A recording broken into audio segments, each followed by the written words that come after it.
Ever wondered what it would be like to be on a show where you could actually pick someone you can be compatible with, Like try and make a connection with the one you think you love? Well, you're about to find out as I talk about the one, the only love connection on the wide world of game shows right now. Big D's Entertainment Rankings and Reviews presents Wide World of Game Shows. Greetings, my fellow YouTubers. I'm Noel, the Big D to you. This is Big D's Entertainment Rankings and Reviews, welcoming you back to the Wide World of Game Shows. So, today's game, I'm going to be bringing to you a game that really would give us some real love and what have you. Even though it had been a while since after the dating game had ended, and this was still long before we even got back or before we even got Buzz, and long before we got The Bachelor or The Bachelorette, there was this.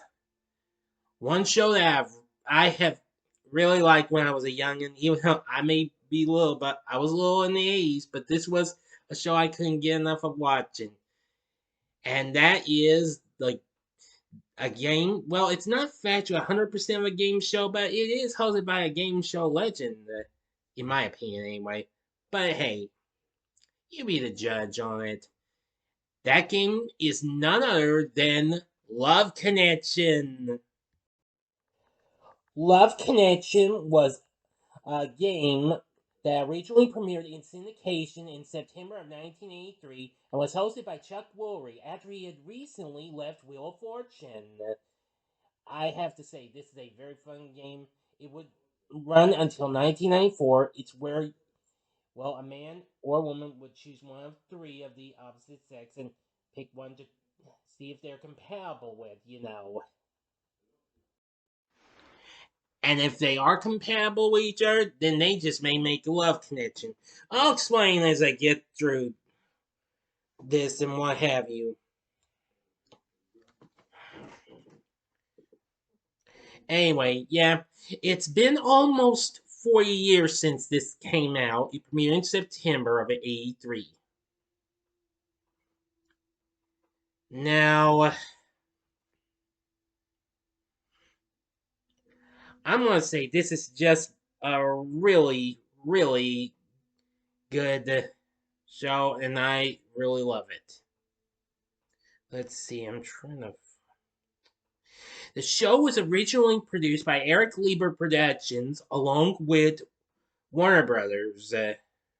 Well, well, they would later on, but Pictures and then Laura Martell Pictures, when they merged together, took over, and then Warner Brothers took over for the rest of the run. For its original run, anyway.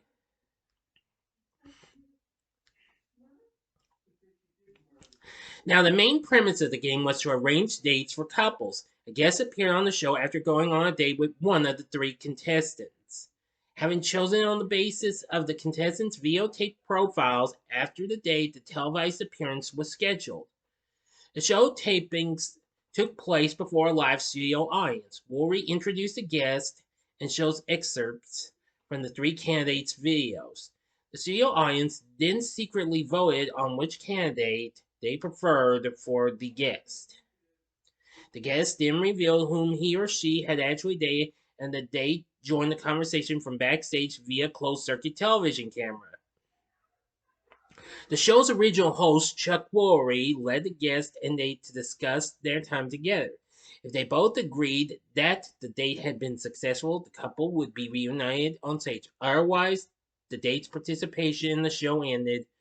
Woolery then revealed the vote result. The guests had had a successful date with the vote winner. Woolery congratulated the couple for making a love connection, and they would usually, but not always, accept the offered prize of a second date at the show's expense.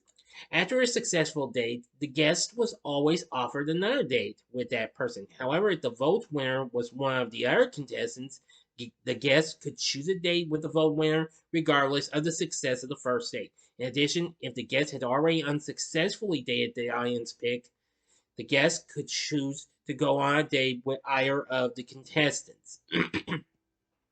If a second date took place, the couple would be invited back for a second interview at a later taping. 2 or 3 segments usually aired per show. In a variation that aired on Fridays, a bachelor or spinster who had not yet chosen a date made an appearance and allowed the studio audience to make the choice for him or her based on video excerpts.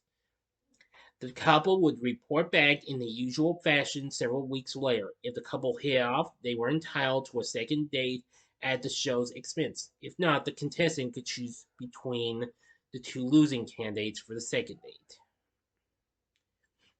Anyway, the show was pretty big. After it had a total of, 200 and, 2,120 episodes, which also included a 1998 revival series, which was hosted by, Pat Bullard. The show had ended in 1999 because now after the show's original run ended in 94, they aired reruns of the Wolverine version until 1995. The show would get later rerun on the USA Network and then later Game Show Network.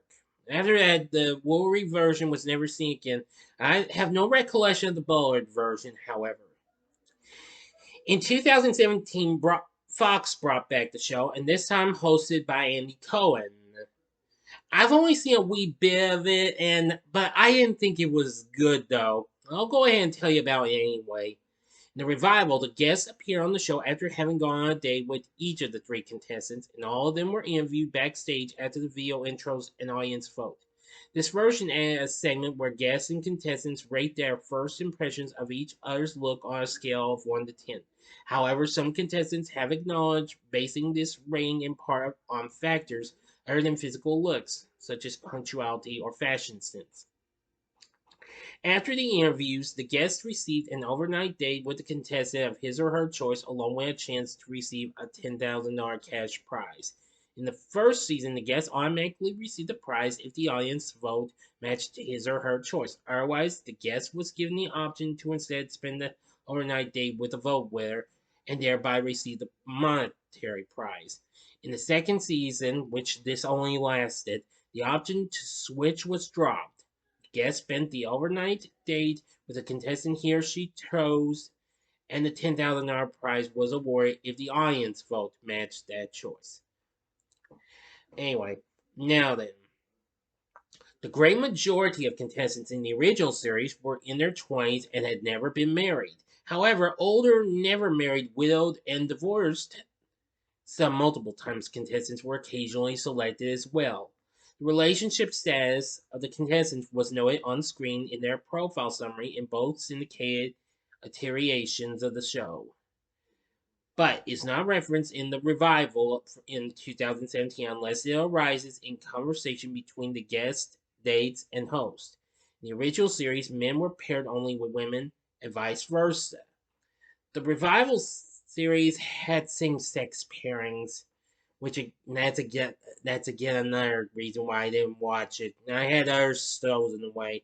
The show paid the expenses incurred on the date plus $75 for incidentals. The incidental amount was increased to $100 for the 98 to 99 revival, and the 2017 revival contestants were given $500 for each date. That's that. This was one of the biggest game show hits of the 80s and early 90s and helped revive Wolverine's hosting career. Of course, in the time after he started this, he would go on to host Scrabble on NBC. Anyway, it was the longest lasting game shows in syndication for many years. It was third behind Jeopardy and Wheel of Fortune for longest lasting game show in syndication. But of course, it's now gone down a bit due to Family Feud and Who Wants to Be a Millionaire. Coincidentally, the show premiered on the same date, September 19th, that Wolverine's recent series, Wheel of Fortune, had debuted in syndication.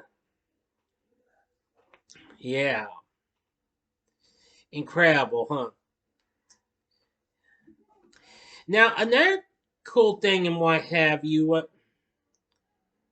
is something really cool that I liked about Woolry, and it was where he created his trademark phrase, "We'll be back, 2 and 2." He simultaneously did it on Scrabble as well. I'll talk about that some other time. The line referred to the fact that the program would return in 2 minutes and 2 seconds tops, the total length of a standard commercial break at the time, including the fade out, fade in, bookending each break. Now then. Now, just more recently, I've just checked this out. Despite it hasn't been shown on the in the U.S., I found out the Canadian channel Game TV just more recently started showing the Woolry version in 2020. Anyway, now you can find episodes of Love Connection on YouTube. I'd mostly prefer you would go with the Woolry version because that's the one I've had the most nostalgia for. Oh yeah, there are some other things. There were also several announcers. One of them would be the late great Rod Roddy, who of course the same year this came out, he was also the announcer for Pressure Luck before he did The Price is Right. He had also recently done the narration for ABC's cult hit Soap, and also was the announcer for the underrated short-lived CBS game show.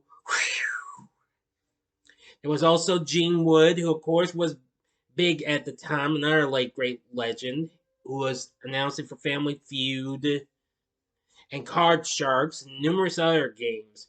Rich Jeffries was one of them. He was best known for being the announcer for Blockbusters. Well, for the last few weeks of it, the original run, and then the 1987 revival, and then they brought, and another one was oh excuse me, Johnny Gilbert, who of course was the announcer of Jeopardy. And of course, he had also done the well intros for the original Chain Reaction, as well as the new $25,000 pyramid as well. So now you know about Love Connection. I think you might want to watch it and what have you. Yes, I was right. Yes, you can find full episodes of this series on YouTube. Yes. Yep. You can find full episodes. You can even find clips from the show as well. But again, mind you, go with the Chuck Woolery version because I've had more nostalgia for it, okay? Enough said. So, what did you think? Have you ever watched Love Connection? Let me know what you thought about in the comments section below. If you like this video, click the like button, subscribe, and be a part of the Big D Nation. Join me next time when I bring to you my review of the film Step Up. Thanks for watching, and if you like this, check out these other games that have a little bit of love in the air. In the upper left-hand corner is the episode I did on the Newlywed Game last year. The upper right-hand corner is my previous episode of Wide World Game Shows on the dating game, or go to the bottom left-hand corner and see the very first Wide World of Game Shows episode where I talk about Buzz. In the bottom right hand corner is the button you can click to subscribe. If you like rankings and reviews on movies, TV, music, video games, etc., as well as the wide world of game shows, then I'm your guy. Thanks for watching, and the wide world of game shows will be returning possibly next month with some new episodes, maybe. Just stay tuned. Details to follow. So until next time, I'm the Big D saying, see ya.